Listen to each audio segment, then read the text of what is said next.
Hello everyone, welcome back to my channel. मैं हूं lovely. स्वागत है आपका लवली की पाठशाला में। आज के इस वीडियो में हम पढ़ेंगे एनईपी यानी कि न्यू एजुकेशन पॉलिसी। आपका सीटेट का एग्ज़ाम होने वाला है, ठीक है, जुलाई वाला। तो उसके लिए ये सीरीज़ स्टार्ट हुई है। तो आने वाले दिनों में हम सीडीपी और ईवीएस के जितने भी इंपॉर्टेंट टॉपिक होंगे उसको हम डिस्कस करेंगे। और ईवीएस में हम एनसीईआरटी बेस्ड करेंगे सारे क्वेश्चंस। मैंने खुद का नोट्स बना रखा है, उससे हम डिस्कस करेंगे, और सीडीपी को भी, ठीक है। तो आइए इस वीडियो को स्टार्ट करते हैं। तो इस वीडियो में हम न्यू एजुकेशन पॉलिसी एनईपी पढ़ेंगे। इस टॉपिक से कई सारे एग्जाम में आपके सीटेट हो चाहे सुपर टेट के किसी भी स्टेट का हो, तो एग्जाम में आ चुका है यहाँ से क्वेश्चन। तो सबसे पहले ये टॉपिक आपके लिए इम्पॉर्टेंट है, तो वीडियो में अंत तक बने रहिएगा।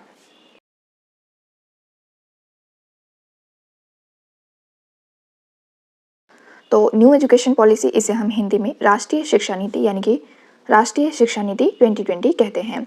भारत सरकार द्वारा इसे 29 जुलाई 2020 को घोषित किया गया था। पहला क्वेश्चन यही है कि भारत सरकार द्वारा एनईपी को कब घोषित किया गया था? 29 जुलाई 2020 को, ठीक है। और 1986 के बाद भारत की शिक्षा नीति में ये पहला परिवर्तन था।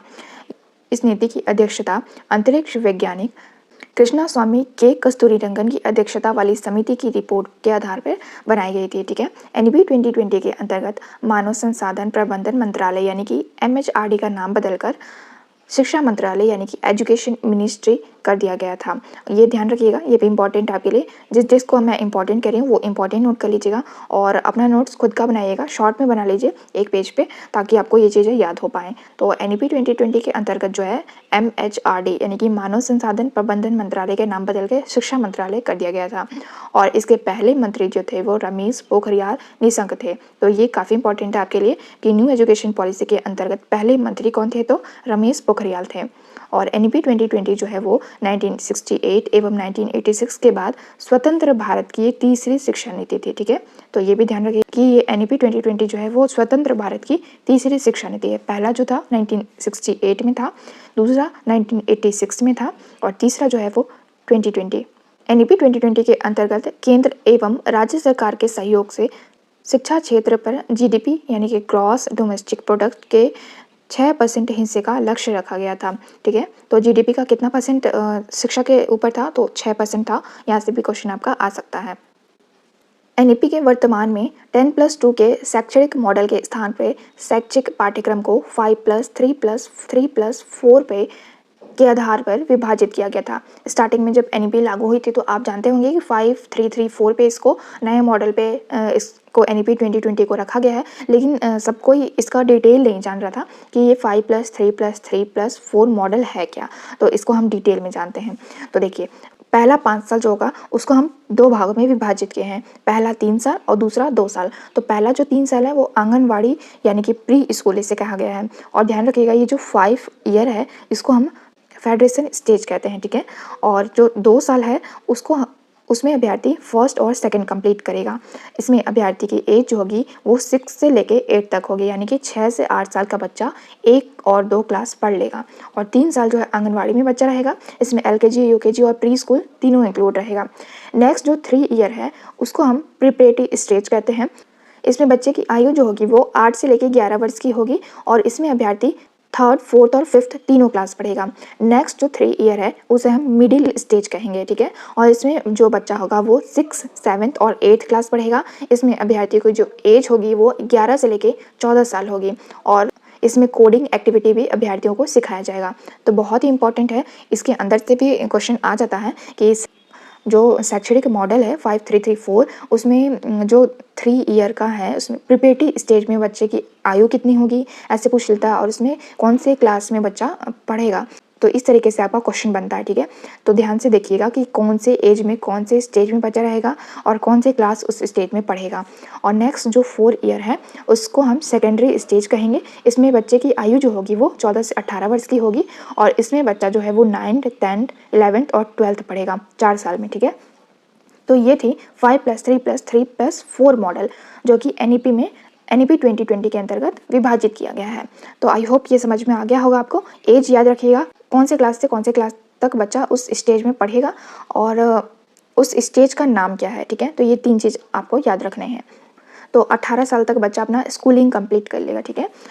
नेक्स्ट है शिक्षा मंत्रालय, मिनिस्ट्री ऑफ एजुकेशन का मुख्य उद्देश्य क्या है? तो शिक्षा और सीखने, एजुकेशन और लर्निंग इसका मुख्य उद्देश्य था। एनईपी 2020 में क्लास 5 के अंतर्गत क्या क्या बच्चों को सिखाना है ये देख लेते हैं। तो शिक्षा में मातृभाषा, मदर टंग, स्थानीय या क्षेत्रीय भाषा, लोकल और रीजनल लैंग्वेज होने माध्यम अपनाने पर बल दिया जाएगा इसमें बच्चों को क्लास 5 में, ठीक है। और 3 से लेकर 6 वर्ष तक की आयु के बच्चे के लिए क्या इंपॉर्टेंट है, तो इसे हम प्री स्कूल कहते हैं। अभी मैंने आपको पीछे बताया। बाल वाटिका, आंगनवाड़ी के माध्यम से मुफ्त, सुरक्षित और गुणवत्तापूर्ण प्रारंभिक बाल्यावस्था शिक्षा और देखभाल की उपलब्धता सुनिश्चित करना होगा इसमें, ठीक है। 6 से 8 वर्ष तक के बच्चों को प्राथमिक विद्यालय यानी कि प्राइमरी स्कूल में क्लास 1 और क्लास 2 में शिक्षा प्रदान की जाएगी। ये जो मैंने अभी आपको चार्ट पढ़ाया उसका ये डिटेल है, ठीक है। एनईपी 2020 के अंतर्गत वर्ष 2030 तक सकल नामांकन अनुपात यानी कि ग्रॉस एनरोलमेंट रेशियो, जिसको हम GER कहते हैं, को 100% लाने का लक्ष्य रखा गया है। तो कई बार आपके एग्जाम में इसका फुल फॉर्म पूछ लेता है GER का, तो इसका फुल फॉर्म है ग्रॉस एनरोलमेंट रेशियो। ध्यान रखिएगा 2030 तक सकल नामांकन अनुपात का लक्ष्य रखा गया है। राष्ट्रीय साक्षरता मिशन की शुरुआत 1986 में की गई थी और पहली शिक्षा नीति जो है 1968 में आई थी। उसमें भारत के प्रधानमंत्री इंदिरा गांधी थी और दूसरी जो आई थी 1986 में आई थी, इस समय राजीव गांधी प्रधानमंत्री थे। और तीसरी शिक्षा नीति 1992 में इसमें संशोधन किया गया था। ध्यान रखिएगा तीसरी शिक्षा नीति में 1992 में संशोधन किया गया था और इसे अप्लाई 2020 में किया गया, घोषित किया गया 29 जुलाई 2020 को। तो उस समय भारत के प्रधानमंत्री नरेंद्र मोदी थे, ठीक है। भारत में नई शिक्षा नीति 2020 की घोषणा 34 वर्ष के बाद की गई थी, ठीक है। तो PTR का फुल फॉर्म है पीपल टीचर रेशियो, कितने अभ्यर्थी पे कितने छात्र की आवश्यकता है, ये बहुत इंपॉर्टेंट है। तो PRT की बात करें यानी कि प्राइमरी क्लास में 30 छात्र पे एक शिक्षक की आवश्यकता होती है। क्लास 1 to 5 में 30 छात्र पे एक शिक्षक चाहिए होंगे। और सेकेंडरी की बात करें तो 35 छात्र पे एक शिक्षक की आवश्यकता होगी यानी कि 6 to 8 क्लास में, ठीक है। तो ये ध्यान रखिएगा PRT में 30 रेशियो 1 है और 6 to 8 के लिए 35 रेशियो 1 शिक्षक और छात्र का अनुपात है, ठीक है। और SGP का फुल फॉर्म है स्कूल डेवलपमेंट प्लान। तो ये भी एग्जाम में आपके आ जाता है यहाँ से क्वेश्चन। NEP 2020 में इंग्लिश को कक्षा 5 तक खत्म कर दिया गया है और NEP 2020 जो है वोकेशनल कोर्स जो है क्लास 6 से शुरू किया जाएगा। ऑपरेशनल ब्लैक बोर्ड लागू है 1987-88 में लागू किया गया था इसे। NEP 2020 में स्कूली शिक्षा को 3 स्तर पे बांटा गया है और विश्व विद्यार्थी दिवस जो है वो 15 अक्टूबर को मनाया जाता है। ये भी इम्पोर्टेंट है आपके लिए।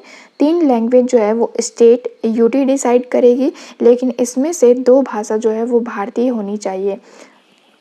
तो कोई भी स्टेट जो है अपना 3 लैंग्वेज डिसाइड कर सकती है, लेकिन उसमें से 2 भाषा जो है वो भारतीय भाषा ही होना चाहिए। वर्किंग डेज PTR यानी कि पीपल टीचर रेशियो में वर्किंग डेज की बात करें तो 1 से 5 तक के लिए 200 दिन है और 800 आवर है वर्किंग डेज, और 6 to 8 के लिए 220 दिन है और 1000 आवर है। तो ये भी इम्पॉर्टेंट है। पीपल टीचर रेशियो के अंतर्गत छात्र और शिक्षक का अनुपात और कितने डेज और कितने आवर पढ़ाने हैं 1 to 5 और 6 to 8 में, ये आपके लिए काफ़ी इम्पॉर्टेंट है। School management committee 50% women member compulsory है स्कूल में और 3/4 पेरेंट्स कंपलसरी है, ठीक है। तो ये थी आपकी NEP के अंतर्गत इम्पॉर्टेंट सारे टॉपिक्स। आई होप आपको समझ में आ गए होंगे। कोई डाउट है तो आप कमेंट करके पूछ सकते हैं। वीडियो काफ़ी लंबी हो गई है, लेकिन मैंने आपको पूरे अच्छे से समझाने की कोशिश की है, पूरा मॉडल अच्छे से समझाया है और इसके अंतर्गत कौन कौन से क्लास में क्या क्या इंपॉर्टेंट है वो सभी चीज़ें आपको मैंने बताया है। तो अगर कोई कन्फ्यूज़न है तो आप पूछ सकते हैं। वीडियो अच्छा लगा हो तो लाइक करेगा। मिलते हैं नेक्स्ट वीडियो में किसी नए टॉपिक के साथ। Thank you.